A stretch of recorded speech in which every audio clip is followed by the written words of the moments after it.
Yeah, my son and I are getting ready to glue on the X-braces as a way of showing you how a go-bar deck works. And we got a little Zeppelin going, which I need to turn down because it's just too loud. Anyway, there we go. A go-bar deck is essentially two plates separated by adjustable bars and clamps. And you use these fiberglass rods, which I seem to have misplaced. I'm putting right here. And they act as clamps for your bracing, which is right here. I've got my X-braces all ready to go. And underneath we have a form that's curved in a spherical radius to match the arch of the top. And the braces, the bottom of the braces that get glued to the underside of the soundboard, the soundboard is currently flat. So these have been radiused to push a curvature into the soundboard so that it's arched properly. And that's what this hollow form does. So I like to use a piece of cork to separate any hard surface from the soundboard, just in case there's a minute piece of dust or something that can dig into the soft wood of the top.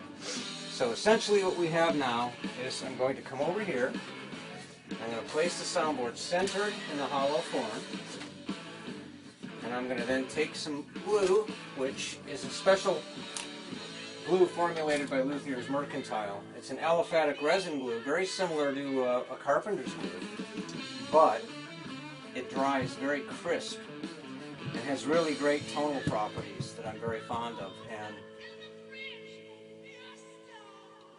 that's why I use this glue.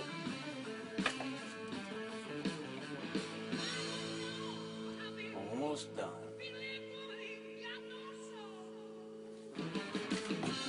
Run my finger along, get a nice, even, thin layer of glue.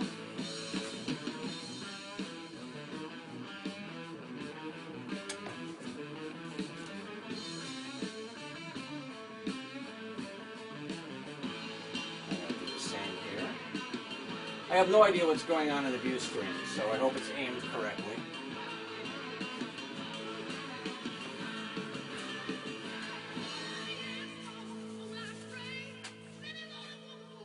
So I'm going to put this right where I have my lines drawn.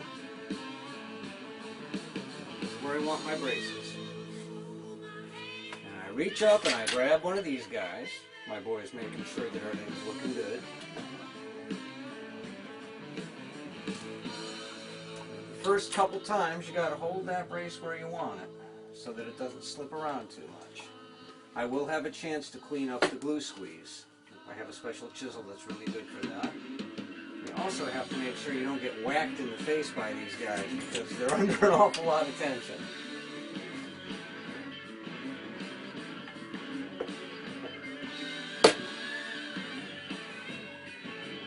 They're fiberglass rods. Rather than using clamps, individual clamps, this is a really elegant and very traditional way of gluing braces to a soundboard. I did something kind of funny. I actually cut a hole in the top of my go-bar deck as a way of letting light through so I could see better, because I tend to work on top of my benches when I'm doing this.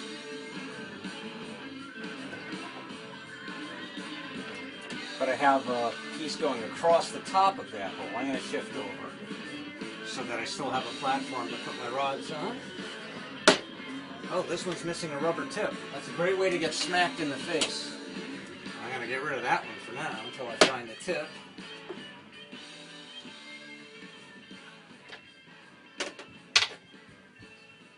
Also, at the juncture of the X, I'm going to put another piece of spruce, which will strengthen that, going across the opening. I'll do that later, however. Normally I would do a lot of these at the same time, some of the tone bars as well as the braces, but I just wanted to get a little video going to show you how a go-bar deck works. I have one more to go right here, and then that's it. Then we just let it dry. Now, one of the things I can do is have this really neat curved chisel. See the way it's curved? And I can use this just to sort of slide along the edge of that brace to clear away the glue before it even dries. So you got a real nice clean thing going on there. You won't have any messy glue that needs to be cleaned up later. I still have to put this one on, obviously.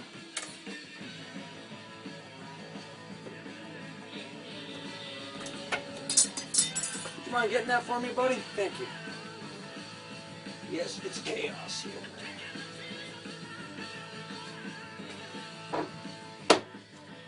Again, you never want to be like have your face exactly in front of where this thing's going to snap. Because if they give way, they can hit you and it's not going to feel good.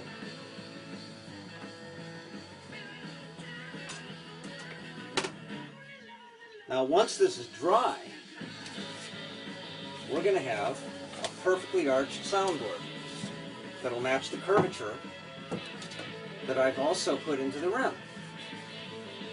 As you can see,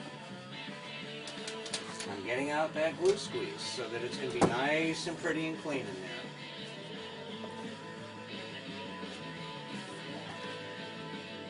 Trying to stay out of the way of the camera for you. And there you have it. That is a Go-Bar deck. Whoa! And that's an iPhone that is not using a tripod properly. See the way those things go all the way up? It's kind of cool. And I'm going to get in close, take this off the stand, and you can see how they're pushing down very evenly and very consistently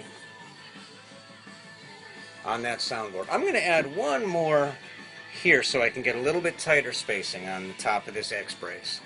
Anyway, I hope you've enjoyed seeing how a Go-Bar deck works. One of the more traditional systems for bracing plates, tops and backs.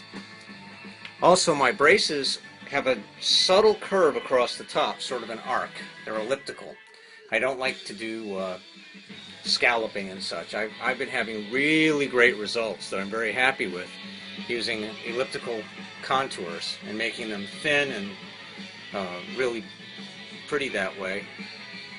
And you know, everybody has different results with different techniques. Building guitars is such a personal and hard to quantify thing that if you find something that's working for you, where you're getting results that are consistent and stable, and people are really happy with the voice of the guitar, and it's holding up over time to tension and climate and all of that, don't feel like you need to copy what everybody else is doing. Find something that works for you, because there's all these infinite things that are going on that you can't even guess what they are that add up to a guitar, and a lot of it's going through your personal filters. So use everything as a reference, but if you find a bracing pattern or a design of brace carving that works for you, stick with it, and there you go. Anyway, thanks for watching.